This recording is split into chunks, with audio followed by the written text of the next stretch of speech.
కాళేశ్వరం వాస్తవంగా lift irrigation project వేల మెగావాట్ల విద్యుత్తు, వందల కిలోమీటర్ల టన్నెలు, భారీ భూగర్భ పంప్ హౌజు ఇది తెలంగాణ కాళేశ్వరం ప్రాజెక్ట్. ఈ ప్రాజెక్ట్ గురించి ఒక డీటెయిల్డ్ స్టోరీ చూద్దాం. గోదావరిపై ఈ నదిపైన ఈ బహుళ దశ ప్రాజెక్ట్ని స్టార్ట్ చేశారు.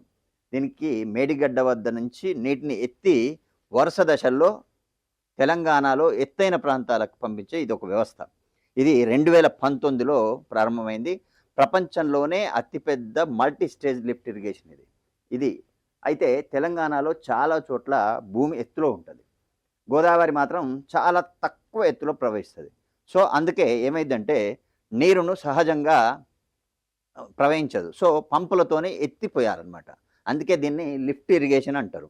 కాళేశ్వరం ప్రాజెక్టులో మొత్తము 3 బ్యారేజెస్ ఉన్నాయి, 14 ప్రధాన రిజర్వాయర్లు ఉన్నాయి, 31 లిఫ్ట్ ఇరిగేషన్లు ఉన్నాయి, లిఫ్ట్ సిస్టమ్స్ ఉన్నాయి, 7 లింకులు ఉన్నాయి, 56 ప్యాకేజెస్ ఉన్నాయి. టోటల్గా 1832 కిలోమీటర్ల దూరం వరకు కూడా ఇది ప్రవహిస్తుంది. మొదటగా 3 బ్యారేజెస్ ఏంటంటే మేడిగడ్డ, ఇది దీని లక్ష్మీ బ్యారేజ్ అంటారు. ఇక్కడి నుంచే గోదావరి నీళ్లు ఫస్ట్ లిఫ్ట్ చేస్తారు. తర్వాత అక్కడి నుంచి అన్నారం మొదటి దశ నుంచి వచ్చిన నీటిని మళ్ళీ పైకి ఎత్తేస్తుంది. తర్వాత సుందిల్ల ఈ ప్రాజెక్టు 3వ దశలో ఉంటుంది.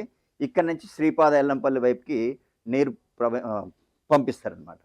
అలాగే రిజర్వాయర్లు శ్రీపాద ఎల్లంపల్లి ప్రాజెక్టుతో పాటు ఇక మిడ్మానేరు, మల్లన్న సాగర్, కొండపోచమ్మ సాగర్, రంగనాయక సాగర్, అన్నపూర్ణ, గౌరవెల్లి ఇవి నీటిని నిల్వ చేసి అవసరం ఉన్నప్పుడు మాత్రమే ఇందులో నుంచి లిఫ్ట్ అవసరం ఉన్నప్పుడు అంటే వర్షాధార ప్రభావం ఉన్నప్పుడు అప్పుడు వాటిని యూజ్ చేస్తారు. అలాగే పంప్ హౌజ్లు కూడా ఉన్నాయి. వాటిలో కొన్ని లక్ష్మి, సరస్వతి, అలాగే పార్వతి, గాయత్రి, అన్నపూర్ణ, నంది, రంగనాయక, తర్వాత గౌరీదేవి ఇవన్నీ కూడా భారీ మోటార్లతోని నీటిని 100 మీటర్ల వరకు అంటే లిఫ్ట్ చేయడానికి వీటిని యూజ్ చేస్తారు.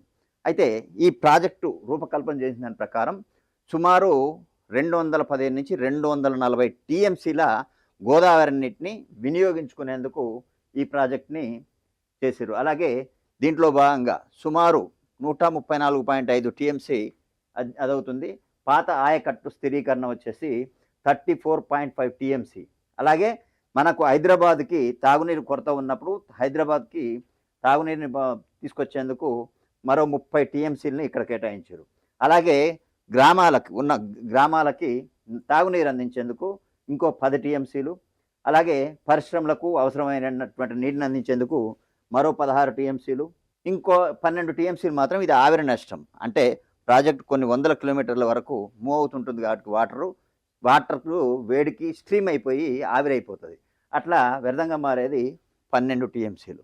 మొత్తము దీనికి సంబంధించి లక్షల ఆయకట్టుకు దీనికి స్థిరీకరణ ఉంది.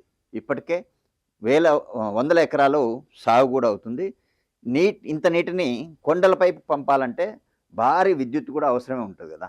అందుకే దీనికి ఏం చేస్తారంటే సుమారు 5000 మెగావాట్ల పవర్ని దీనికి యూజ్ చేస్తారు.